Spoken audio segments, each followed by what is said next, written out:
dance, make it hurt.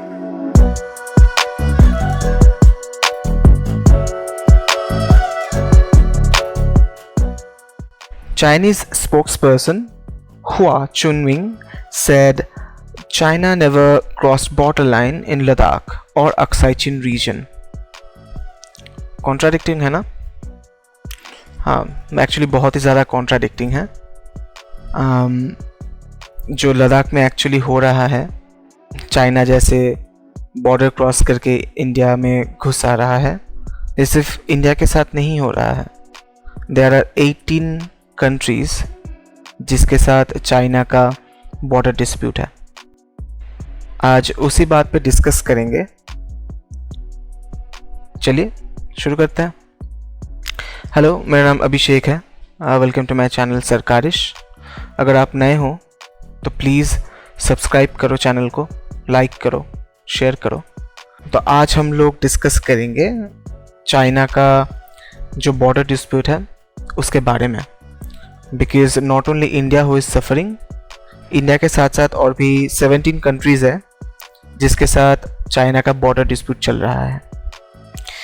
सो जो Chinese spokesperson है हुआ चुनविंग, वो और भी एक चीज़ बताई कि I think both India and China should stick to facts and have goodwill in maintaining bilateral relations and take concrete measures to safeguard peace and tranquility along the border.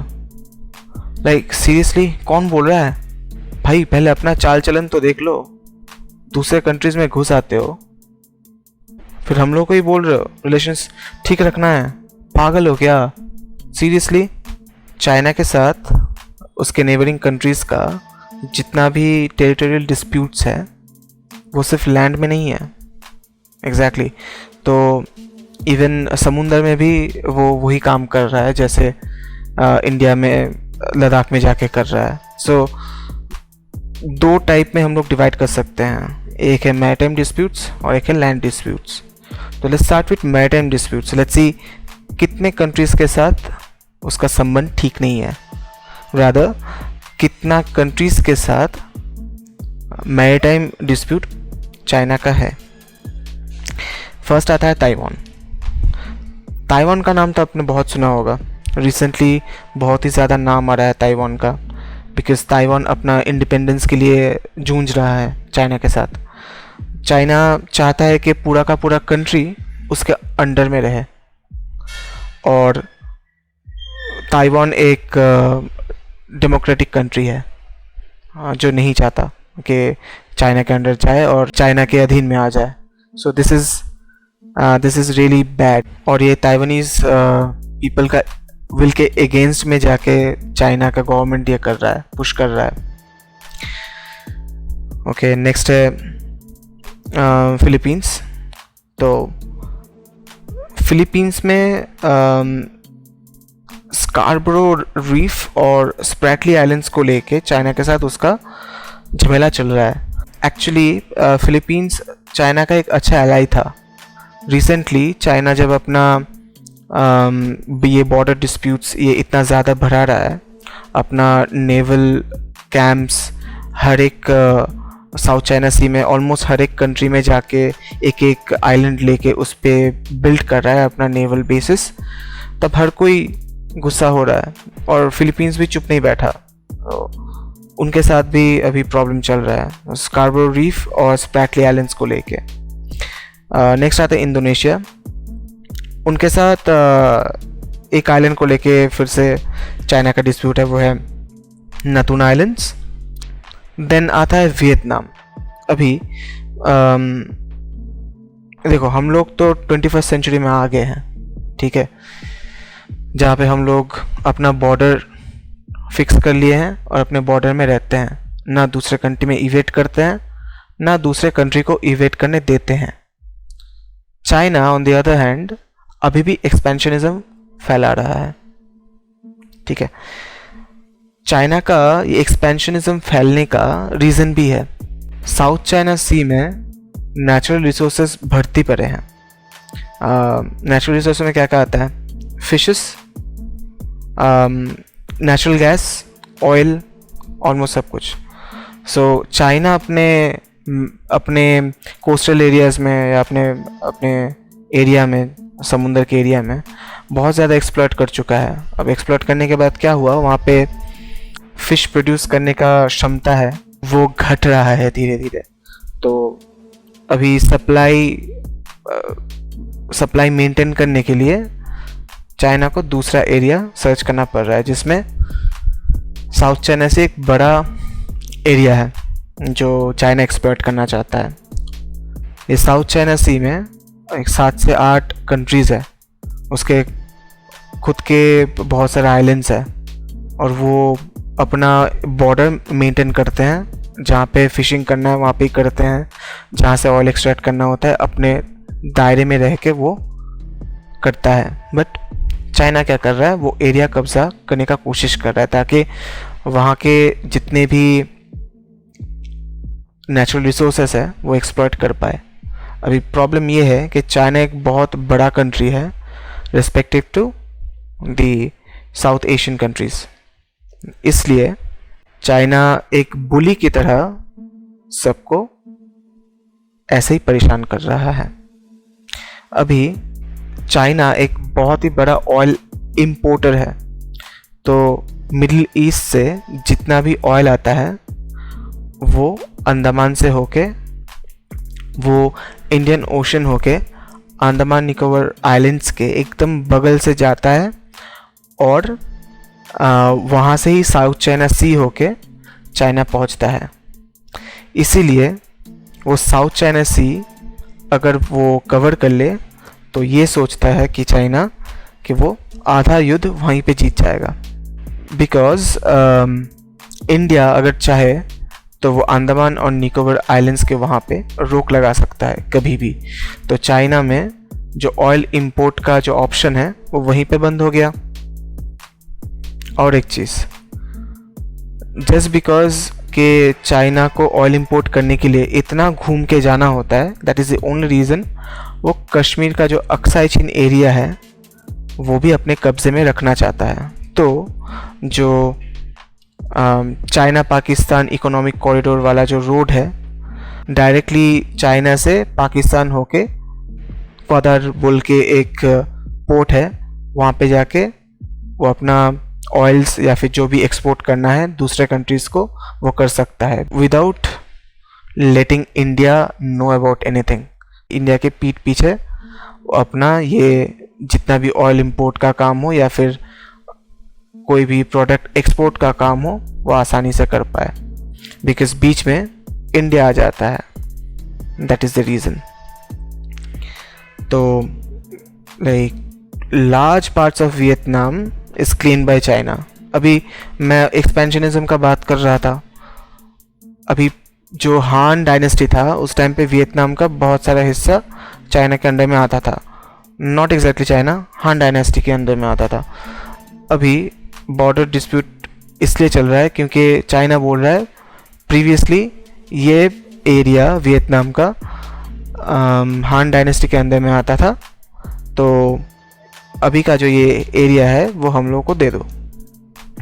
Simple C fact है, गधे हैं, एक number के गधे हैं, इसलिए ऐसे सोच रहे हैं। तो अभी भी शायद हान डायनेस्टी की एज में ही पड़े हैं।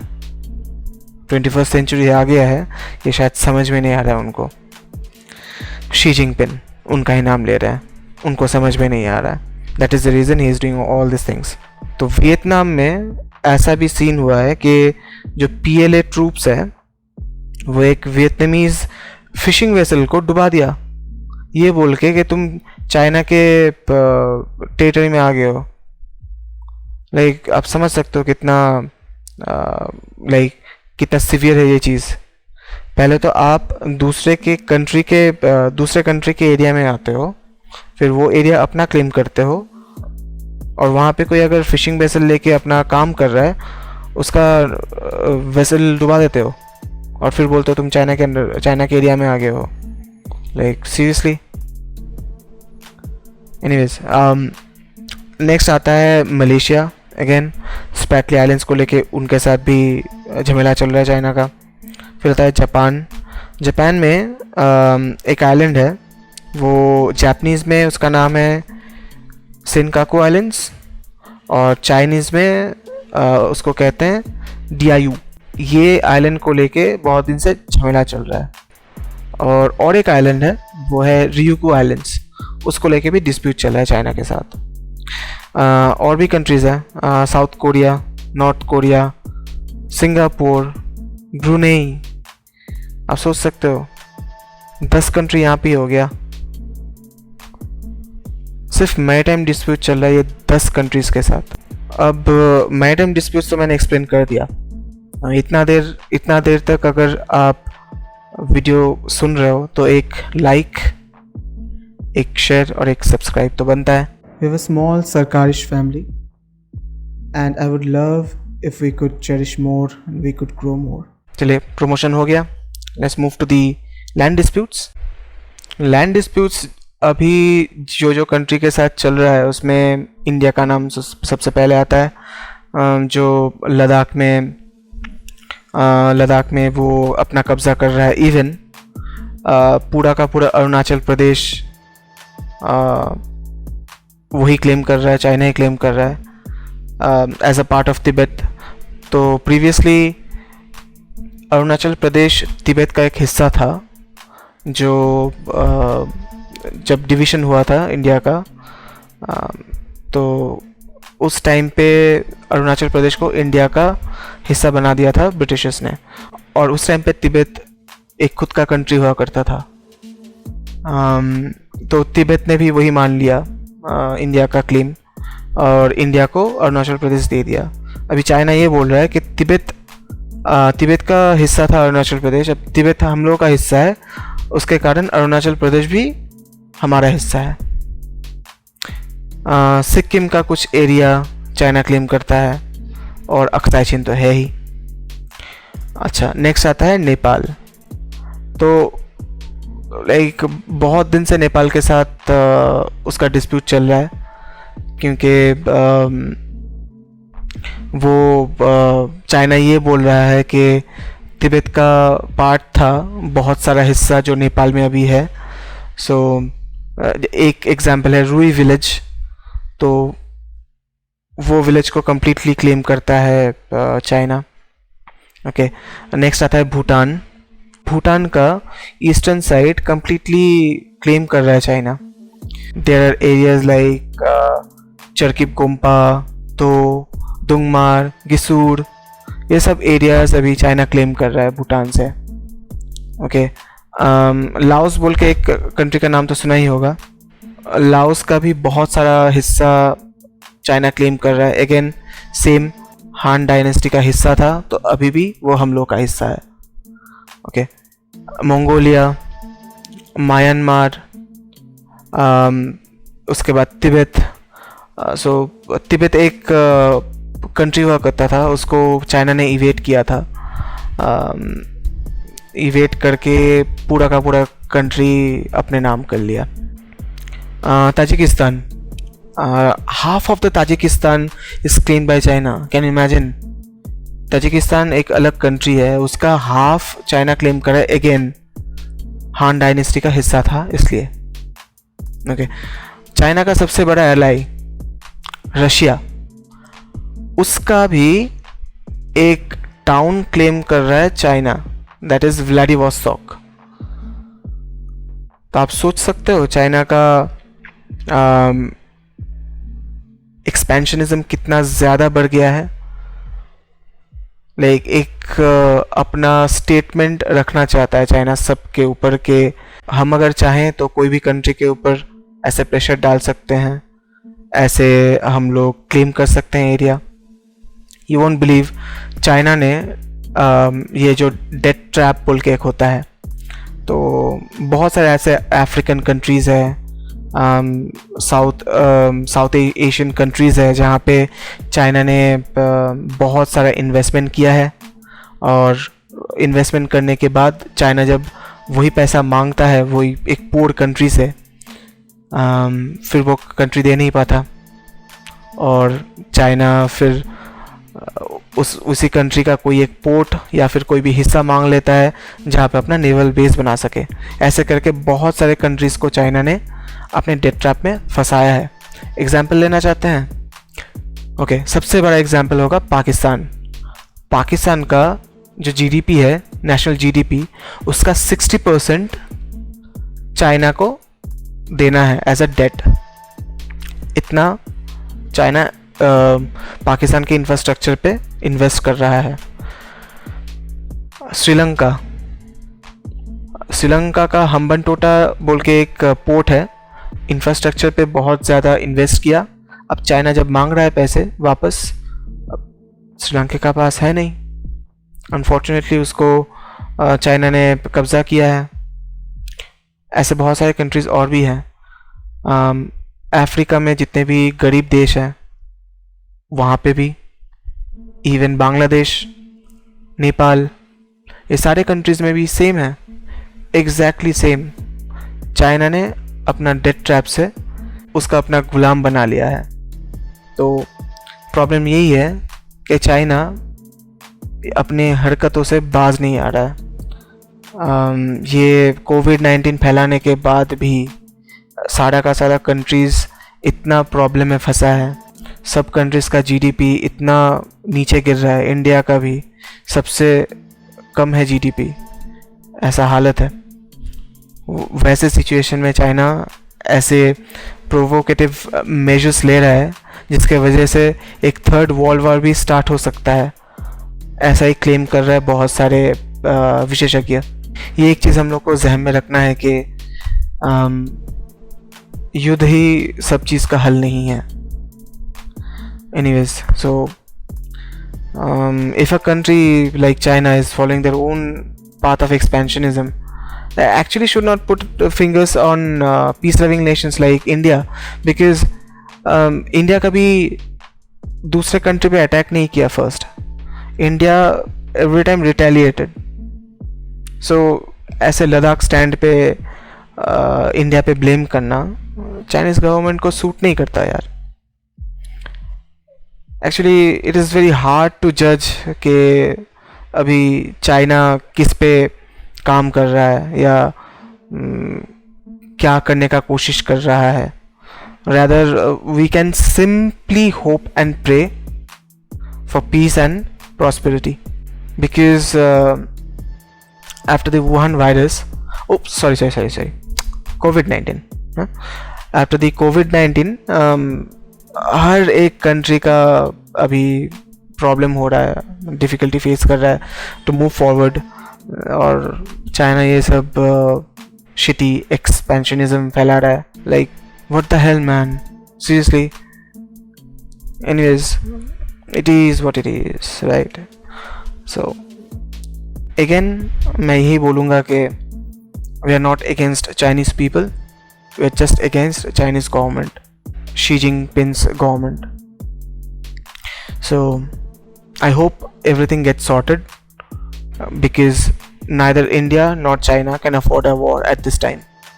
दोनों कंट्रीज मिलके आगे बढ़ेंगे तभी ना जाके दोनों कंट्रीज आगे बढ़ेगा, है ना।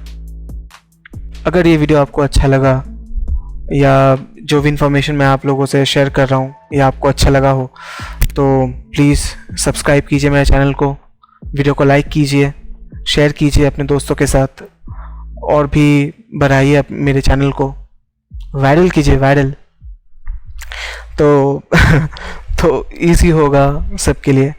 और कमेंट्स में लिखिए कैसा लगा आपको वीडियो, सजेशंस लिखिए, अच्छा लगा हो बुरा लगा हो बताइए, मुझे भी ग्रो करने में बहुत ज़्यादा हेल्प होगा, अच्छे अच्छे कंटेंट्स और भी पोस्ट कर पाएंगे। अभी के लिए फिर चलते हैं, खुश रहिए, आबाद रहिए, सुखी रहिए। जय हिंद, बाय बाय।